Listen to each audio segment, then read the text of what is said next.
देश के पूर्व प्रधानमंत्री, किसानों के मसीहा चौधरी चरण सिंह जी को भारत रत्न की घोषणा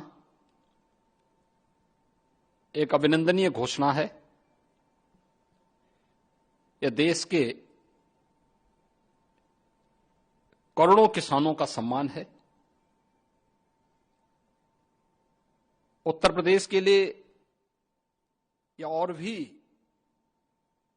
अभिनंदनीय है, क्योंकि चौधरी साहब उत्तर प्रदेश के मुख्यमंत्री के रूप में भी उन्होंने अतुलनीय सेवा उत्तर प्रदेश को दी। उनके नेतृत्व में उत्तर प्रदेश ने एक दिशा प्राप्त की थी। चौधरी साहब का कहना था कि देश के विकास का रास्ता गांव और खेत खलिहानों से होकर के जाता है। चौधरी साहब की इस उक्ति को प्रधानमंत्री मोदी जी के नेतृत्व में आज सार्थक किया है और यह आज एक नई ऊंचाइयों पे पहुंच रहा है, जब चौधरी साहब को देश के किसानों और देश के अतुलनीय विकास के लिए, उनकी सेवा के लिए आज भारत रत्न से सम्मानित किया जा रहा है। मैं इस फैसले का स्वागत करता हूं और चौधरी साहब के प्रति उनकी स्मृतियों को नमन करते हुए विनम्र श्रद्धांजलि भी देता हूं। पूर्व प्रधानमंत्री श्री पीवी नरसिम्हा राव जी को भारत रत्न की उपाधि से सम्मानित होना, यह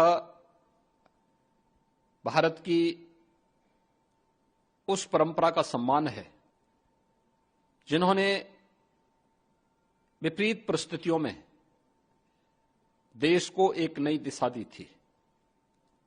जब ये देश आर्थिक सुधारों की दिशा में कदम बढ़ा रहा था, उस समय इस देश को पीवी नरसिम्हा राव जैसा नेतृत्व मिला था। उनके विद्वान नेतृत्व में इस देश ने जो प्रगति आरंभ की थी, सचमुच भारत रत्न उनके प्रति एक सच्ची श्रद्धांजलि है। भारत के कृषि वैज्ञानिक के रूप में हरित क्रांति के प्रणेता एमएस स्वामीनाथन जी को भारत रत्न देना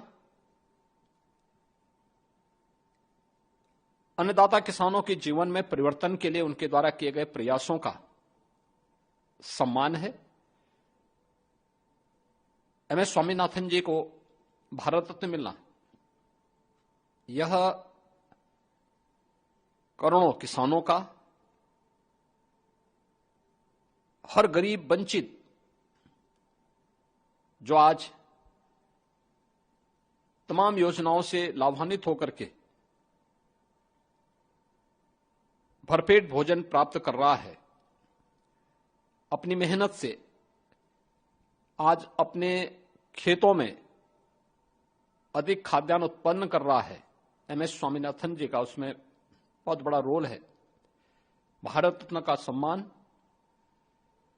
उनके द्वारा कृषि क्षेत्र में किए गए सुधार और किए गए वैज्ञानिक उपायों का परिणाम है। यह सम्मान उनकी सेवाओं के लिए उन्हें सम्मानित कर रहा है। मैं इसके लिए बड़ी हृदय से आभार व्यक्त करता हूं और उन्हें विनम्र श्रद्धांजलि अर्पित करता हूं। चौधरी चरण सिंह जी, पीवी नरसिम्हा राव जी और एमएस स्वामीनाथन जी को भारत रत्न का सम्मान एक अभिनंदनीय और स्वागत योग्य फैसला है।